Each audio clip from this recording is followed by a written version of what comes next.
1인 가구 수가 증가하고 합리적인 소비를 추구하는 소비 패턴이 자리 잡으면서 국내 식품 소비 트렌드는 더 작아지고 간편화되고 있습니다.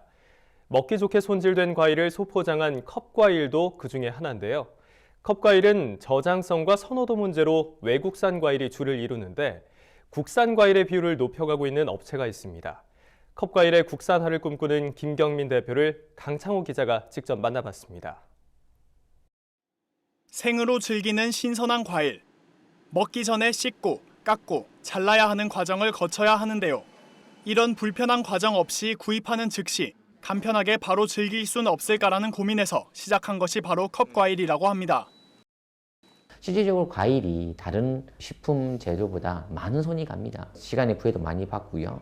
사서 씻고 세척하고 절단하고 이런 공정이 필요한데 우리가 많은 과일을 좀 더 편안하게 뭐든 다른 가공식품처럼 과자처럼 좀 간편하게 드실 수 있도록 만들면 사업성이 분명히 있을 거라는 확신이 있어서.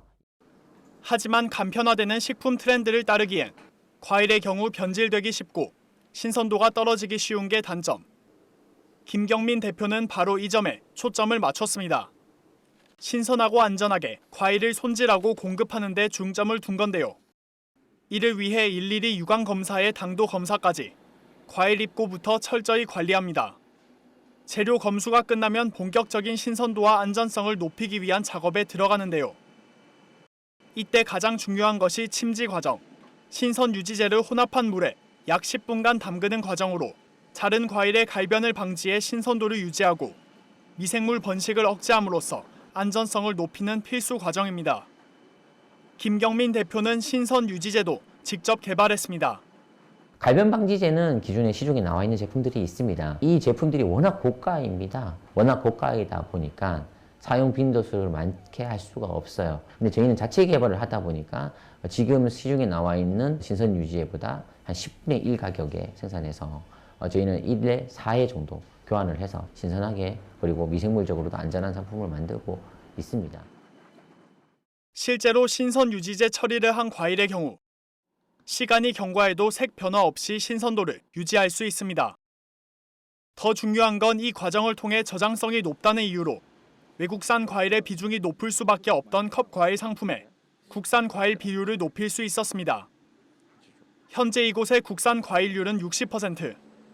지역의 농가들과 직거래를 통해 직접 들여옵니다. 모든 과정을 마친 과일들이 마지막으로 거치는 포장에도 이곳만의 기술이 담겨 있는데요. 김 대표는 이 모든 공정을 자동화했습니다. 좀 더 위생적이면서 대량 생산이 가능한 이유입니다. 저희는 기본적으로 과일이 최적의 호흡을 할 수 있고 최적의 환경을 만들 수 있도록 포장지에다가 특수 처리를 한 거고요. 기본 포장의 물리적인 외형적인 기본 기능 외에 산소를 줄인다든가 에틸렌 가스를 제거한다든가 습도를 줄인다든가 이런 것들을 통틀어서 이곳에서 사용되는 과일 종류는 약 30여 가지. 한 해 사용하는 과일은 모두 3,400톤 정도로 본격적으로 제품이 나온 2015년 1억 원이었던 매출은 이듬해 20억 원을 기록하면서 이후엔 2배씩 껑충 올라 지난해 120억 원의 실적을 올렸습니다. 대부분 대기업을 통해 납품을 하고 있지만 2년 전부터 농식품부 주관 초등 돌봄 교실 무상급식 사업체로 선정돼 지난해엔 25개 시군과 계약해 납품을 완료했습니다.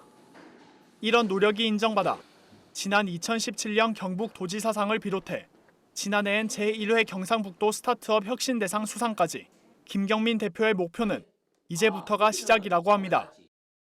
저는 우리나라 농업이 세계적인 농업이 갈 수 있다고 생각을 합니다. 그냥 원료가 아닌 뭔가에 또 후처리를 해서 남들 회사, 남들 나라보다는 좀 다른 경쟁력이 있는 그런 것들을 만든다면 분명히 우리나라도 세계적인 브랜드 과일들이나 브랜드 농산물들이 나오지 않을까 하는 게 제 앞으로 포부이고 회사의 목표이기도 합니다. 발상의 전환이 이뤄낸 과일의 변신 컵 과일. 국내 과수 농가와의 상생을 통해 더 발전할 내일을 기대해 봅니다. MBS 뉴스 강창호입니다.